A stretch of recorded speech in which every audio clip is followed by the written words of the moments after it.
मी एका भांड्यात अर्धा लिटर ताक घेतले, वाटीने मोजून घेतलेले. त्याच प्रमाणात वाटीने मी रवा देखील घेतला. बघू शकता छानपैकी मिक्स केल्यानंतर मी ते रात्रभर रेस्टसाठी ठेवले.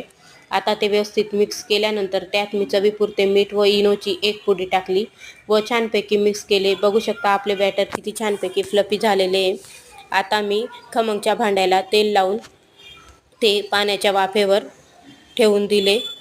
आता आपले छानपैकी जो नाश्त्याचा प्रकार आहे तो छानपैकी बनला आहे. आता मी त्यावर फोडणी देणार आहे. त्यासाठी मी तेलात राई, जिरे, हिरवी मिरची, कढीपत्ता छानपैकी पॅनमध्ये तडका देऊन ते वरून टाकले व त्याचे छानपैकी काप करून घेतले. बघू शकता तुम्ही कुठल्याही शेपमध्ये त्याला आकार देऊ शकता. तयार आहे आपल्या 3च साहित्यात बनणारा झटपट असा नाश्त्याचा प्रकार.